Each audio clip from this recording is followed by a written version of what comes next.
ஓம் சாய்ராம். என் அன்பு செல்லமே, என்னுடைய அழகான தங்கமே, உன் மனதும் என்ன தெரியுமா சொல்கிறது? நான் மட்டும் கேட்டு ஏன் எதுவுமே எனக்கு கிடைக்கவில்லை? மற்றவர்கள் எல்லாம் நான் இந்த பூஜை செய்தேன், கிடைத்தது எனக்கு சாய் செய்தார், கடவுள் செய்தார் என்று சொல்கிறார்கள். ஆனால் எவ்வளவோ பூஜை எடுத்து நானும் செய்துவிட்டேன்.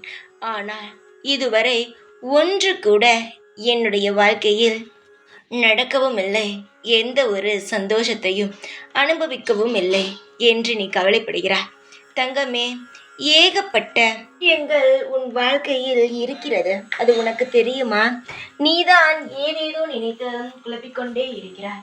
வாழ்க்கை என்பது ஒரு வட்டம் மட்டுமல்ல, அது எவ்வளவு தூரம் போகும் என்பது உனக்கு தெரியவே தெரியாது. அது போய்கொண்டே இருக்கும். அந்த பாதையில் நமக்கு நல்லது நடக்கும் நிச்சயமாக. உன்னுடைய வாழ்க்கையில் நல்லது நடக்கவே இல்லை, வேண்டியது கிடைக்கவே இல்லை என்று நினைக்காதே. நீ வேண்டியதை விட அதிகமாகவே உன் வாழ்க்கையில் கிடைக்கும் தங்கமே. நான் பூஜை செய்தேன், எதுவும் கிடைக்கவில்லை என்று புலம்பாதே. நான் கோவிலுக்கு போனேன், எதுவும் நடக்கவில்லை என்று நினைக்காதே. நேரம் வரும் பொழுது நீ பூஜை செய்தாய்ப்பார், உன்னுடைய காசை செலவழித்து என்னுடைய கோவிலுக்கு வந்தாய்ப்பார், அதை விட அதிகமாகவே உனக்கு கிடைக்கும். அதற்காக பொறுத்திரு. காலம் ஒன்றும் முடியவில்லை. இனிதான் உன்னுடைய புது காலம் துவங்க போகிறது. அதை நீ ஞாபகம் வைத்துக்கொள்.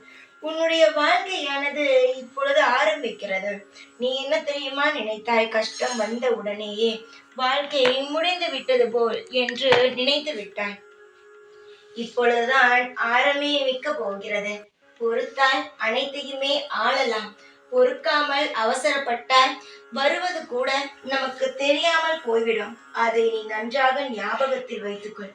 எத்தனையோ நபர்கள் உன்னை சுற்றி இருந்தாலும் தெய்வமானது எப்பொழுதுமே உன்னை சுற்றி கொண்டு தான் இருக்கிறது. அதை ஒரு பொழுதும் மறந்து விடாதே. ஏகப்பட்ட பிரச்சனைகளே இருந்தாலும் அதை நீ மனதில் வைத்துக் கொள்ளாமல் எது உன் வாழ்க்கையில் நடக்க வேண்டுமோ அதை மட்டுமே ஞாபகத்தில் வைத்துக்கொள். எப்பேற்பட்ட விஷயமாக இருந்தாலும் அது மறந்துவிடும். உன் வாழ்க்கையில் நீ நினைத்தது போல் நடக்கும். உனக்காக யாரும் இல்லை என்று ஒரு பொழுதும் ஒரு நொடியும் நினைக்காதே. உனக்காகத்தான் நான் இருக்கிறேன். உன்னையும் உன் வீட்டையும் சுற்றி கொண்டே இருக்கிறேன் என்றால் அதற்கு காரணம் நீதான். நீ எனக்கு செய்த பூஜையும் என்னை நம்பிக்கொண்டு இருக்கும் உனக்காக மட்டும்தான் நான் உன்னையும் உன் குடும்பத்தையும் உன் வீட்டையும் சுற்றி கொண்டே இருக்கிறேன். இந்த சாயை நம்பிய பிறகு ஒரு நாளும் நீ கலங்கக்கூடாது. இப்பொழுது என்னை நம்புகிறாய், ஆனால் அதிகமாக கவலையும் படுகிறாய். எதற்காக என்னை நம்ப வேண்டும்? எதற்காக நீ கவலைப்பட வேண்டும்? நீ நல்ல முறையில் இருப்பாய் தங்கமே. வாழ்நாள் முழுவதும் உனக்கானது உனக்கு நிச்சயமாகவே கிடைக்கும். கவலைகள் அனைத்தையும் தூக்கி போட்டுவிட்டு நிம்மதிகரமாக இரு. உனக்காக நான் இருப்பேன். ஓம் சாய்ராம்.